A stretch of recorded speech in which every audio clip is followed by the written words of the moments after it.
Hey, I'm Alex Radical from Board Game Co, and today I'm going to be reviewing Mercurial Alchemia from Hyper Elixir. This is a prototype, all rules and components with exchange, and I'll have a link to the crowdfunding campaign down below, and I'm going to start by saying this is not going to be a full how to play. My reviews never are full how to plays, but they usually do cover like 95% of what you need to do.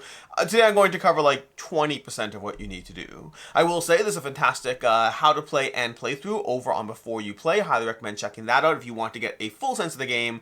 For me, I'm going to try to give you a general sense of what the game is, so at least you get that short overview pitch, and then from there diving into my general thoughts on the experience. And the reason I'm not doing a full everything is the core game structure is actually very intuitive and very simple. But there are a lot of small details that take a little bit more time to wrap your head around, so I'm going to go over the generalities, but not try to get into all the ins and outs. With that said, what is Mercurial Alchemia? Well, it's a deck building, worker placement, potion brewing game. That's the core idea. Deck building, worker placement, potion brewing. You're going to be taking a worker. Worker placement might be a bit of a stretch. You only have the one worker, but it is nonetheless, to an extent, a worker placement game. But let's start with what you're trying to do and then work our way into the mechanics. What you're trying to do is you're trying to brew potions. You're going to have your own little potion board. I'm going to bring this up over here. This takes up a lot of table space. It looks beautiful on the table. But over here we have our potion brewing board.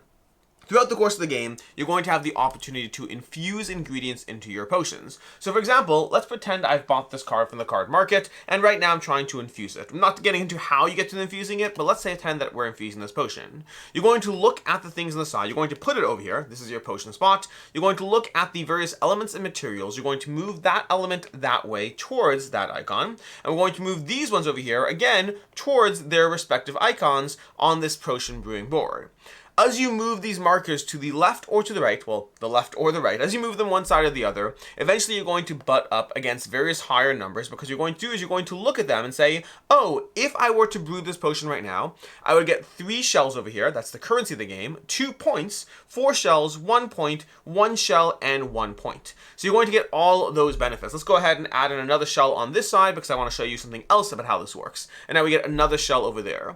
In addition to that, you're going to look at which side is stronger. In this case, we have 3 elements on this side and only 1 on this side, which means we're going to get a 3 shell bonus, 1, 2, 3, for leaning into a particular side. There we go. We got a bunch of shells, which helps us to continue to play our engine. And we got some points over there, which points are going to help us, well, win the game. That's what you're trying to do.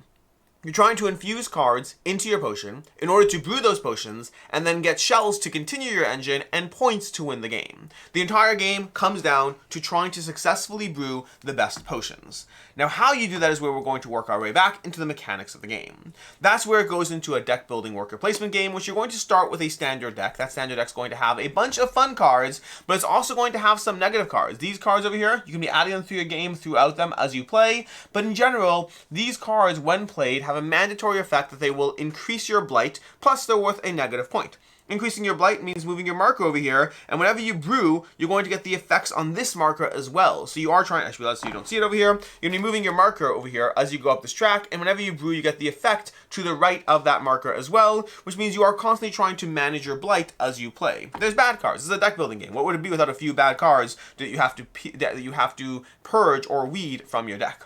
So now you understand the basic concept. Let's go back to the structure of the game. The structure of the game is nicely laid out on your individual player board, walking you through what you do each round. The first thing you're going to do is place your worker out. Now, technically, the first thing you do is you play cards. This is structured to be at the end of the round, though. You play the cards at the end of the round, preparation for the next round, but you're going to start the game by having a bunch of played cards. The way that's going to look is you're going to draw your hand. You have a hand of 4 cards, for example, these 4 cards over here. You're going to play them, and you're going to deal with the effects on the left bottom corner. So, for example, here we have that blight. We're going to move our blight marker up 1 because we have that blight card. That's a mandatory effect. Then we have 2 draw effects, so we can draw more cards, helping us play more cards. Then we can play these over here. These 2 cards will help us roll our dice, and that will give us various elements. I got void, which is not going to help me. But you get these various elements you can utilize for a variety of effects. And this one over here basically activates my familiar. You're going to have a character that you get at the beginning of the game, as well as a familiar, and that lets me activate my familiar's effect. There's a little icon. This card always refers to whatever your familiar is in its current state. I say current state because you can upgrade it.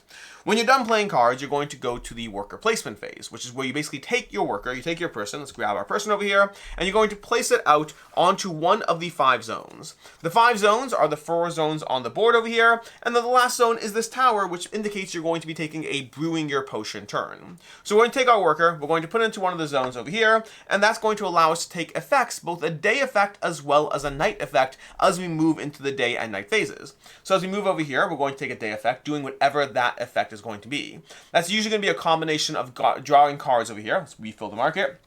You're going to have the opportunity to buy cards from the market. You're going to have the opportunities to get more of the various resources of the game. These guys over here are incredibly powerful, incredibly helpful for a variety of effects. You have the ability to upgrade your income marker. So you have all these various effects. You get more dice. You can gather more dice because dice are going to be incredibly helpful. Having only 2 is a good start. It's not going to be where you want to end the game.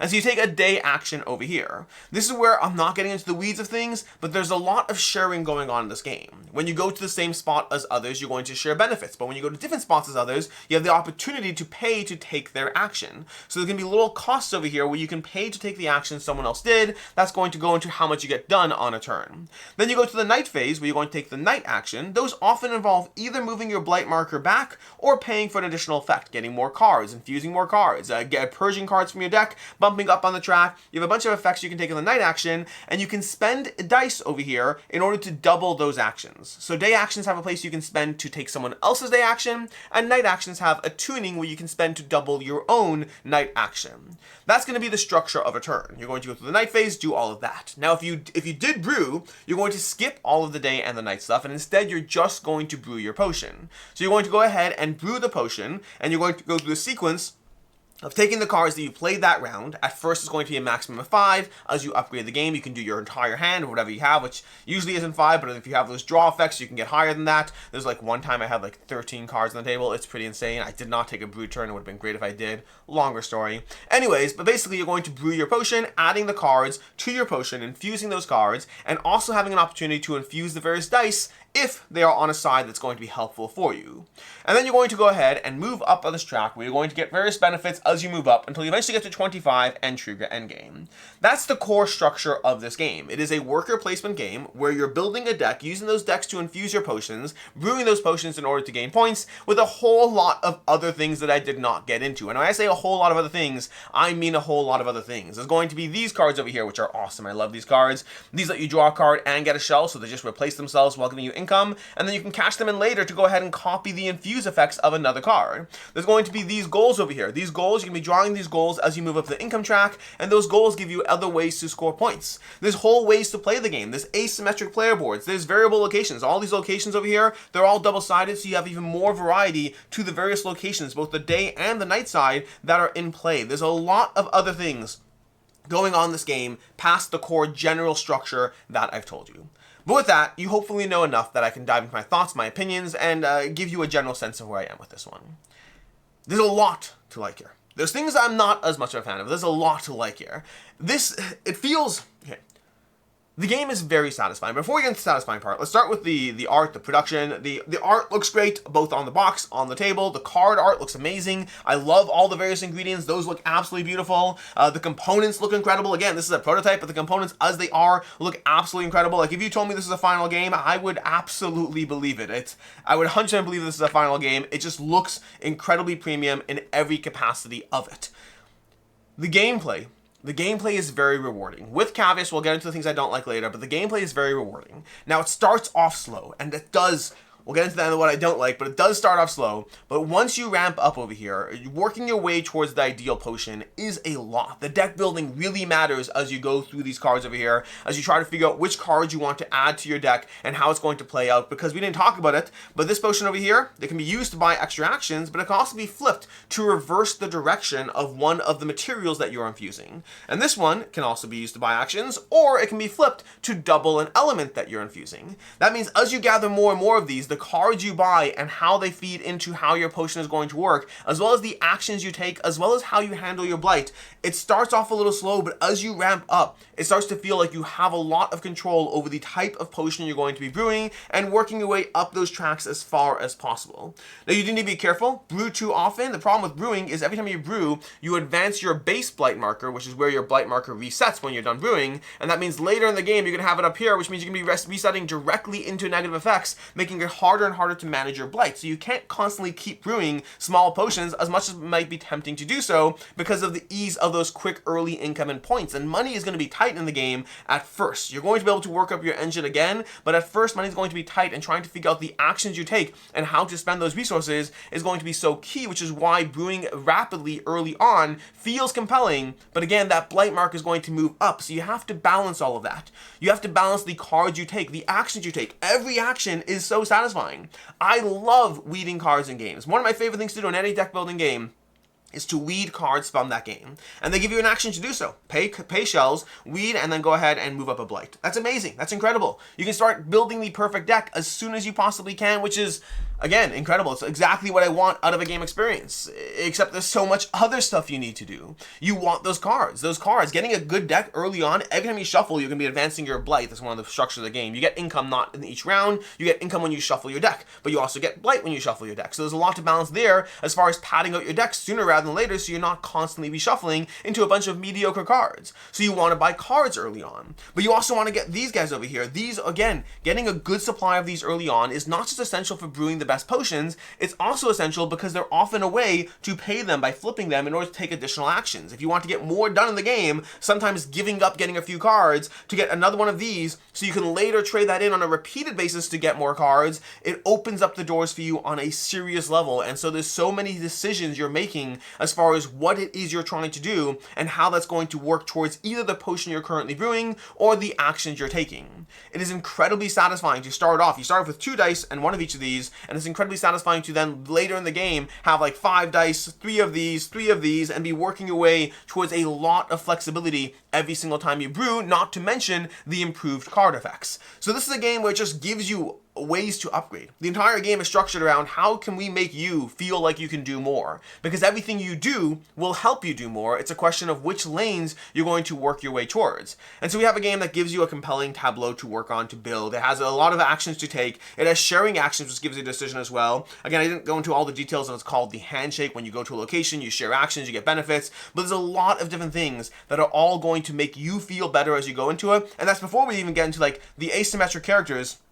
This, again, the advanced modes, the asymmetric characters, I highly recommend not playing them in the first game because, again, while the core gameplay structure is very simple, the nuances of each individual thing is where there's just a lot of information. But as you dive into those things, the game really opens up even further, giving you more flexibility, like even the size of the there's a lot going on in this game, and it's all incredibly rewarding to do.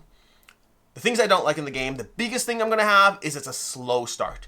It is a very slow start, and that to me, I love the end game of this, but it's not a short game, and the early game feels slow. It feels like it takes time to build your way up. And the first game, who cares? That's fine. That's not a big deal. Your first game is fine. But as you play it more, going through that same starting loop at that slower pace every single time you play, it's not something that's quite as satisfying because you're no longer in that learning phase, you're in the I want to get to the cool stuff phase. And so this game I think really could benefit from a jumping into it kind of aspect, something that accelerates the early game to get to the action you want as fast as possible.